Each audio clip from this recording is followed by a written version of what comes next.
बिस्मिल्लाहिर्रहमानिर्रहीम। अस्सलामुअलैकुम वरहमतुल्लाहि वबरकातुह। आज मैं अपने तमाम मुसलमान भाइयों और बहनों के लिए एक ऐसा अमल लेकर हाजिर हुआ हूँ जो बहुत ही छोटा सा अमल है, जो हर बंदा कर सकता है, चाहे वो मर्द हो या औरत हो। हर कोई ये अमल कर सकता है। इस वीडियो को आपने पूरा देखना है ताकि कोई भी चीज़ मिस ना हो और आज की मेरी ये बात आप लोगों तक पहुँच सके। कमेंट में अपना नाम लाजमी लिखें और इस वीडियो को बड़ी तवज्जो के साथ और गौर से सुनें। दोस्तों, हजूर पाक सल्लल्लाहु अलैहि वसल्लम के एक सहाबी जो बहुत गरीब थे, एक दिन नबी पाक सल्लल्लाहु अलैहि वसल्लम ने उसे पूछ लिया कि ए मेरे गुलाम, कैसे दिन बीत रहे हैं। सहाबी ने अर्ज की, आका, रिश्तेदारों में, बरादरी में अमीर लोग भी हैं, ऊंचे ऊंचे खानदान वाले हैं, मगर मैं बहुत गरीब हूँ और इस गरीबी की वजह से कोई मेरी तरफ तवज्जो नहीं देता। मेरे आका, मैं गरीब हूँ, गरीब को कौन पूछता है। दोस्तों, उस गरीब आदमी की मोहब्बत भरी गुफ्तगू हो रही थी। वो अपने दुख दर्द नबी पाक सल्लल्लाहु अलैहि वसल्लम को सुना रहा था कि अचानक जिब्राईल अलैहिस्सलाम आ गए और फरमाया, ए अल्लाह के हबीब, जिस जवान से मोहब्बत भरी गुफ्तगू फरमा रहे हैं, ये तो कल जोहर तक जिंदा है। कल जोहर के वक्त तक इसकी जिंदगी है, फिर ये फौत हो जाएगा। कल जोहर के वक्त इसका इंतकाल हो जाएगा। हजरत जिब्राईल ऊपर लोहे महफूज से देखकर आए। उसकी मौत मुकद्दर बन चुकी थी। फरमाया, आका, इसके पास बहुत थोड़ा वक्त है। जिब्राईल अलैहिस्सलाम ने इतनी ही बात बताई और वापस चले गए। जब फरिश्तों के सरदार ये खबर देकर वापस चले गए तो नबी पाक सल्लल्लाहु अलैहि वसल्लम की आंखों में आंसू आ गए। फिर हजूर पाक ने उस नौजवान से पूछा, ए मेरे गुलाम, तुम्हारी जिंदगी की कोई सबसे बड़ी ख्वाहिश हो तो मुझे बताओ ताकि वो पूरी कर दी जाए। उस नौजवान की आंखों से आंसू निकल आए और फरमाया, ए अल्लाह के महबूब, गरीबों की हसरतें क्या पूछते हैं। आका, जब से आंख खोली है गरीबी ही देखी है। इतना गरीब रहा हूँ कि कभी जिंदगी में मीठा नहीं खा सका। इतनी गुर्बत थी और मेरे आका, आपने पूछ लिया है तो अर्ज करता हूँ, मेरी दो हसरतें हैं, दो ख्वाहिशें हैं जो जिंदगी भर परेशान करती रही हैं, कभी पूरी नहीं हुई। आपने फरमाया, वो कौन सी हसरतें हैं। गुलाम कहने लगा, या रसूलल्लाह सल्लल्लाहु अलैहि वसल्लम, पहली ये कि कभी जिंदगी में मीठा नहीं खाया, सारी जिंदगी तलब ही रही लेकिन मीठा ना खा सका।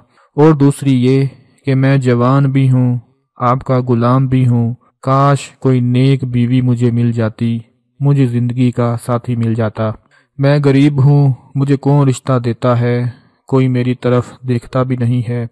अभी इतनी बात कहनी थी कि नबी पाक सल्लल्लाहु अलैहि वसल्लम ने हज़रत अबू बकर, हज़रत उमर और हज़रत अली रज़ी अल्लाह तआला अन्हु को अपने पास बुलाया और उस नौजवान से पूछा, तुम्हारी नज़र में कोई रिश्ता है। नौजवान कहने लगा, या रसूलल्लाह सल्लल्लाहु अलैहि वसल्लम, मेरे चचा की बेटी है, खूबसूरत है, नेक भी है, लेकिन गरीबी की वजह से वो मुझे पूछते नहीं हैं। हजूर पाक सल्लल्लाहु अलैहि वसल्लम की अज़मतों पर सलाम।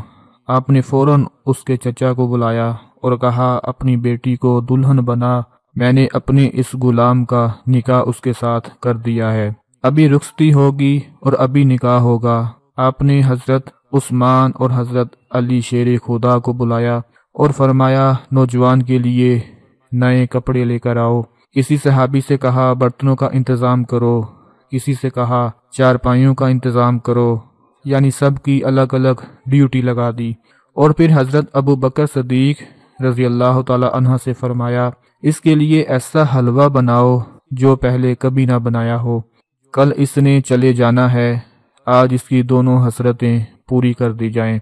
दोस्तों, फिर मस्जिद नबवी में नबी पाक सल्लल्लाहु अलैहि वसल्लम ने उसका निकाह पढ़ा दिया।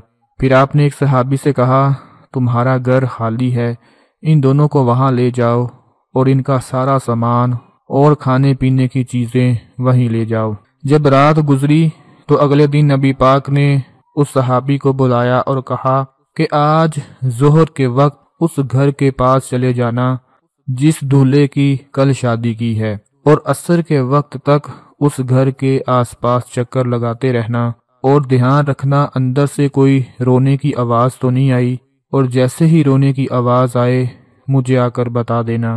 دوستو، وہ صحابی عصر کے وقت تک اس کے گھر کے آس پاس چکر لگاتے رہے، اور جب بھی گھر کے پاس جاتے تو اندر سے ہنسی خوشی کی آواز آتی۔ اس گھر سے ہنسنے کی آواز آئے، خوشیوں کی آواز آئے، لیکن رونے کی آواز نہ آئے۔ جب عصر کا وقت ہو گیا تو وہ صحابی نبی پاک صلی اللہ علیہ وآلہ وسلم کے پاس حاضر ہوا اور کہنے لگا، یا رسول اللہ صلی اللہ علیہ وآلہ وسلم، وہاں تو کوئی رونا نہیں ہے، وہاں سے ہنسی خوشی کی آواز آ رہی ہے۔ میرے پیارے دوستو، حضور پاک صلی اللہ علیہ وآلہ وسلم سجدے میں گر پڑے اور فرمایا، مولا یہ کیا راز ہے؟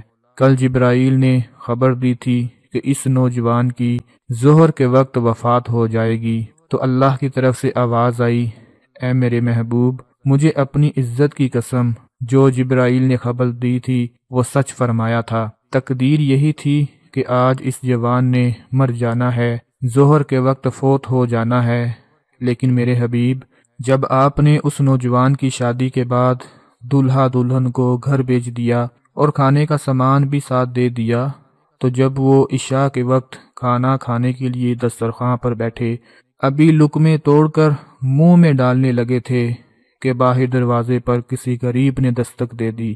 اس نے آواز دی، میں کئی دنوں سے بھوکا ہوں، مجھے کھانا دے دو۔ اس صحابی نے اپنی بیوی سے کہا، میرے لیے اتنے شرف کی بات ہے کہ آقا نے میرا نکاح تمہارے جیسی نیک بیوی سے کر دیا ہے، اگر اجازت ہو تو یہ سارا کھانا اٹھا کر غریب کو نہ دے دیں۔ تو اللہ فرماتا ہے، اے میرے محبوب، اس جوان نے وہ میٹھا جو ساری زندگی نہیں کھایا تھا اٹھا کر میرے نام پہ دے دیا۔ تو جب وہ روٹی اور حلوہ فقیر کی جھولی میں پہنچا تو اس فقیر نے دونوں ہاتھ اٹھا دیے اور کہا، اے مولا، ان کی جوڑی سلامت رکھنا، ان کو خوشیاں دینا، ان کو اولاد دینا۔ پھر اللہ کا فرماتا ہے، اے میرے حبیب، مجھے اپنی عزت کی قسم، تقدیر میں یہی تھا کہ اس نے کل ظہر کے وقت مر جانا ہے، لیکن جب اس نے غریب کی مدد کی، اس کو کھانا کھلایا، تو میں نے اس کی تقدیر بدل کر زندگی بڑھا دی۔ میرے پیارے دوستو، آج اگر ہم دیکھیں تو ہمارے ارد گرد، ہمارے ہمسایوں میں، رشتہ داروں میں بہت سے لوگ ایسے ہیں جو غریب ہیں، غربت کی وجہ سے پریشان ہیں، بیماریوں کی وجہ سے پریشان ہیں۔ اپنے پڑوسیوں میں دیکھو، کوئی بھوکا تو نہیں سو گیا، اپنے رشتہ داروں میں دیکھو، ان کے حالات تنگ تو نہیں ہیں، کوئی بیمار تو نہیں کہ جس کے پاس دوائی کے لیے بھی پیسے نہ ہوں، ان کی مدد کرو۔ اللہ تعالیٰ کو یہ ادا اتنی پسند آ گئی تو آپ کی قسمت بھی سنور جائے گی۔ ہم لوگ بہت سے وظیفے پڑھتے ہیں، تسبیحات پڑھتے ہیں، لمبے لمبے سجدے رکوع کرتے ہیں، لیکن دوستو اگر ہمارے ساتھ والا ہمسایہ بھوکا ہی سو گیا تو ہمارے وظیفے کسی کام نہیں آئیں گے، ہماری تسبیحات کسی کام نہیں آئیں گی۔ آج ہی دیکھیں، آپ کی جیب میں 100 روپیہ ہو، 50 روپے ہوں، 200 روپیہ ہو، جتنا بھی ہو، کسی غریب کے ہاتھ میں رکھ دیں، کسی کو کھانا کھلا دیں، کسی کی مدد کر دیں، کسی کی ضرورت پوری کر دیں۔ انشاءاللہ اگر آپ کے دل میں کوئی بھی حاجت ہوگی، کوئی بھی مقصد ہوگا جو آج تک پورا نہیں ہوا ہوگا، تو میرا پروردگار، میرا اللہ آپ کا وہ ہر مقصد پورا فرما دے گا۔ جیسا کہ ابھی آپ کو ایک چھوٹا سا واقعہ سنایا ہے کہ اللہ تعالیٰ نے اس کی زندگی بڑھا دی، یعنی اس کی تقدیر کو ختم کر کے اس کی زندگی کو بڑھا دیا۔ اور میرے پیارے بھائیوں، دعا ایک ایسی طاقت ہے، ایک ایسی چیز ہے، ایک ایسی چابی ہے کہ جو آپ کی تقدیر کو بدل سکتی ہے۔ غریبوں کی دعائیں لیں، فقیروں کی دعائیں لیں، ان کی مدد کریں۔ جب کوئی آپ کے لیے دعا کرے گا تو آپ کا نصیب ہی بدل جائے گا۔ یہ چھوٹی سی ویڈیو اگر آپ کو پسند آتی ہے تو اس کو لائک، شیئر لازمی کر دیں۔ اللہ پاک آپ سب کی نیک حاجات کو پورا فرمائے۔ اپنا بہت سارا خیال رکھیں، اپنی دعاؤں میں یاد رکھیں۔ اللہ